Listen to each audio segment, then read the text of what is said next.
Welcome to X's and O's with LeRoy Butler, and we got a couple of really good plays this week. Yeah. We always do. We always got good plays. That's true. You know, I don't want to pat ourselves on the back. But, this is from the Packer-Giants game. 1st and 10 at the Packer 32, second quarter, 10:47 to go. Yeah. This is what you would call a shot play, right? They Yes. always make that reference to. You know you're going to take a shot Take a downfield. shot. Two-man route, 2 wide receivers. That's it. So I'll just get it started and then you can finish. Yep. So they motion Richard Rodgers here. Yep. So they're setting up basically what is max protection, and the way it starts out is a running play. It looks like a running play. So Ripkowski leads, Eddie Lacy leads, but then it shifts, right? So why don't you kind of tell us what happens here? If you're Aaron, you're praying that they're in cover 2. Well, guess what? They're in cover 2. Perfect. So you have to understand, you're trying to get Jordan Nelson on a young guy at the safety. But the key to this is the alignment and assignment to opposite receiver, which is Jeff Janis. Let's look at the look at the first photo. picture. Okay, Yeah, look at there it. you go. You see now Richard Rodgers is already motioned in. Now you see where Janis is right by the 1st and 10? Yeah.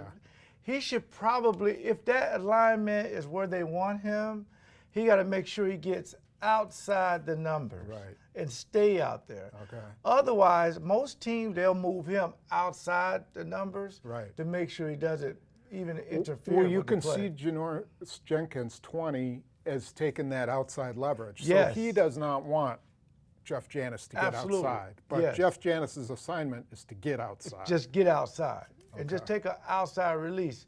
As a matter of fact, come back to the board for a minute. So once this action comes, then you'll see Ripkowski, he'll wind back, Tom, to try to make sure everything is max protection. Right. Now, you know, one interesting thing, I don't know this for sure, but this could be one of those plays that Rodgers changes at the line. If he sees cover 2, Possibly. then he throws it. If not, then maybe they just run it. you know? Absolutely. But anyway, the run action gets Everybody's up coming there. this way, right? Yep. Everybody's up there. They're all committed. Because you can go to the next picture, and you'll There see you it go. starting to set up. Right. And right at this point, if you look at the angle of Janis at the bottom, That's the whole key his right there. angle right there is not the proper angle. Looks like he's running a post route. Yeah, he should not be in there. He should be back to the board for a second. His action time should be, if he's there, his action should be here and way out here. Or if the guy's still outside, just take an outside release and just stay out there. Say these are the numbers. Stay outside the numbers. And here's why. And then I want you to draw Jordy Nelson's route. Okay. And So- then Aaron, now remember, Aaron came all the way back here. Yeah. He's set up.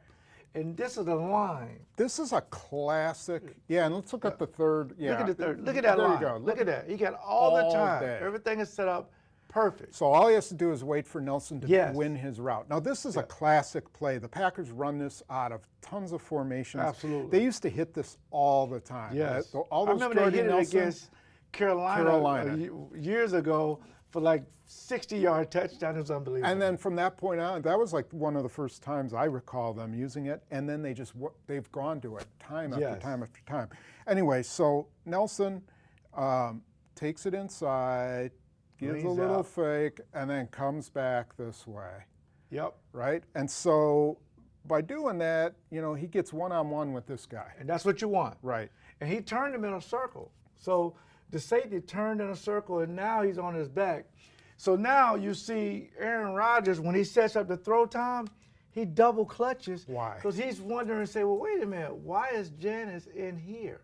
And he's probably that- even further inside than And that brings even. number 20 in there. Right. And he's thinking, wait a minute. So he's thinking, because normally he would like to throw it in the middle, but now he's trying to overthrow it to this side to throw it away from the safety. Right. He wants to throw it out here and let Nelson go get it, right? It is just, it's just right there, it's out of whack. So now you get another guy to come up and defend the play. And go to the next picture, and you're thinking, see where Janis is?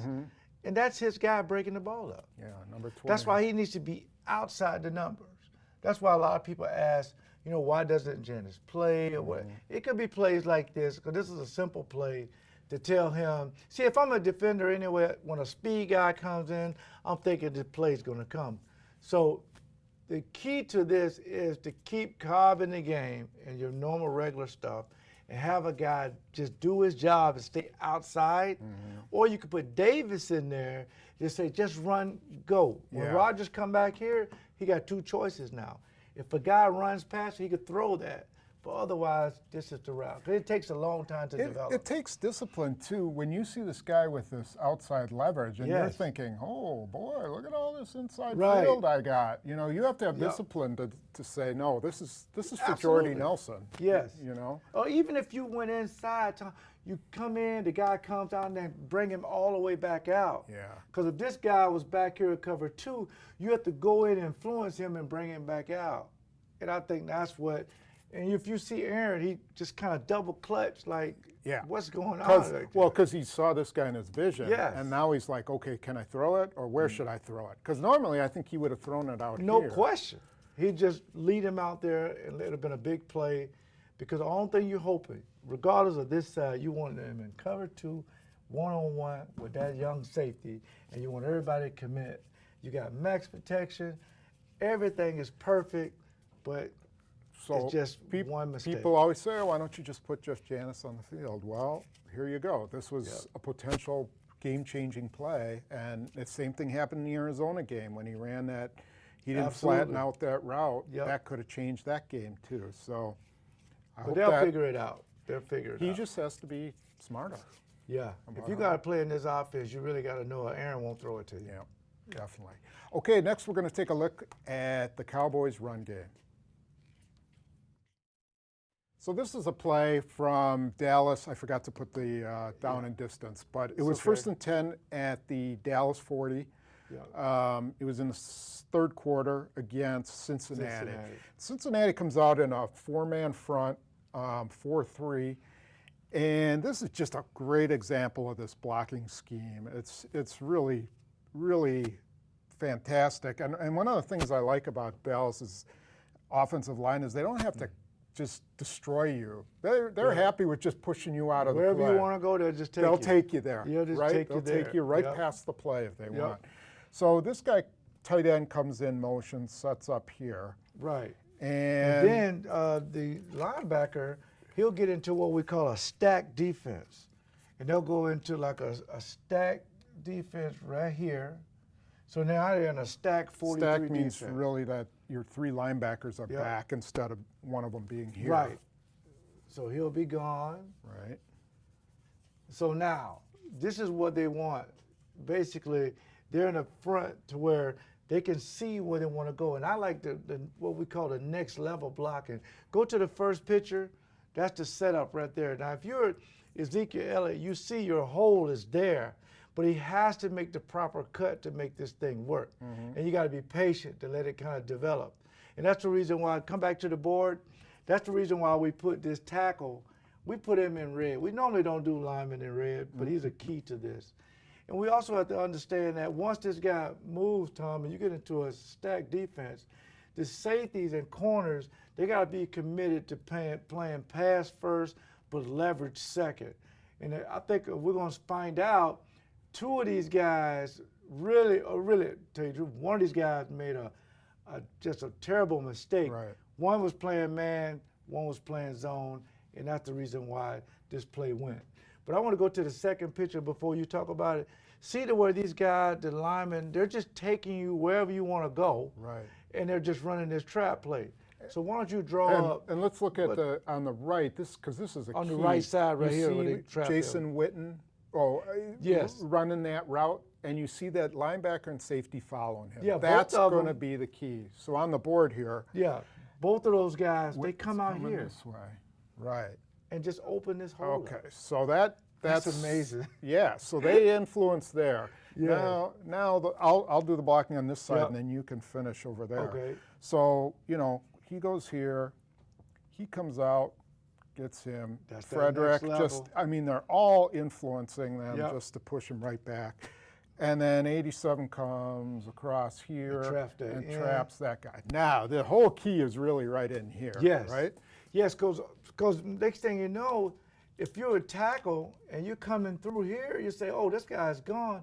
I can come and wall off that middle linebacker. Right. And now Ezekiel Elliott takes a jab step, gets the ball, and now he's out the door for 60 yards. Because this guy's come this way. And he just walled him off. And so you just see this wall right here. Let's go to that third one. And there you see look at that wall you coming see through. That wall. They've just pushed guys through, and of course Elliott is so fast. Yep. Now you can go to the next one too, and he's out the gate. There he goes. Nobody's catching him. But you made a really good point here, which as we go back to the board. So what if this guy stays? You know, Yes. 68 we assume has the option to either go this way or that way. Yes. Now what happens if one of these guys stays? Can Elliott still Absolutely. win this What'll run? happen is 68 will come off and say 55, so he'll come off, you know, almost like a ricochet, come here to wall him off, and immediately go to 59. And they tell Elliott, we're going to get you one-on-one in the secondary with a linebacker. You got to make him miss. Right. And that's what they want. Right. They want you in space 5 yards down the field with a safety or a linebacker. We think you can still hit that gap, just cut right off of 68's block. And let's look at, if you can go back to the third one. Do you have that available? If you see the linebacker 59 Yep. really is probably beat anyways, even Yes. if he doesn't get blocked here, because he's not really getting blocked that well. That's that motion of the jab step took him over, and he's beat. Elliott's going to beat him anyway. Yep. So this play would have worked, probably would have worked whether that linebacker Was there or not. Now, let's talk about how the Packers are going to defend this. Okay. I could see them coming out in a four-man front. Possibly. You know, if They could they're play a little 4-3. make Prescott try to beat them. Mm-hmm. But what's the key for their defensive line? How do you? The key for the beat these defensive line to guys? play a two-gapping system. You play both guys, both tackles, got to secure both A gaps. The linebackers be in the B gaps, and you will bring down Morgan Burnett as your eighth man front guy. See, everything is taken up front. Now, what that does is put your young corners in true man-to-man down the field with no help but in the middle. Right. But it takes away the run. Make Dak Prescott beat you and make him make perfect throws. But the run cannot beat you. If this is beating you, they're eating up the clock. Right. And for the most part, you can't get turnovers if they're just running the ball. Yeah. So I think for the most part, if they play a little 4-3, they'll bring down 42 Burnett for an eight-man front, and they'll rotate a little bit. Sometimes it'll be Ha-Ha Clinton Dix. Sometimes it'll be Morgan Burnett. On this play, it may go from Morgan over to Ha-Ha Clinton Dix, just a strong side. And when they run this, you hope that ball cuts all the way back to him. Okay. That's what you hope. Right. If it does it, you're going to see another 60-yard run. Yeah. So does the fact that Matthews and Perry are both good at holding the point, is that going to be a factor at all? Because they are really good at running between the tackles. Yes. Do they try to bounce it outside very often? They do sometimes. They'll pull both guards. And then you just got to make sure these guys are not too deep. If they're too deep, they're going to cut inside of him. Right. They're going to have a big play. Matthews, don't pass rush. What we got at the read and react. Come through, read, react, and then flow. Because if he just reacts, they'll just pull right up inside of him. Right. So he has to come through, read and react, and then execute to the quarterback or the running back. Those linemen are really athletic, and they pull them in all different directions. Yes. Very excellent scheme. They get to the next level best than I've ever seen. You know, it's one step synchronized together. You cut your man off, and you go to the next level to just occupy the linebacker. Next thing you know, Ezekiel Elliott's gone. Yep. Very good. So it'll be fun to watch on will. Sunday. I think the Packers should win 28-17. Yeah, I think you said that already. Yeah. We got new viewers. Bye-bye. Okay. See you next week.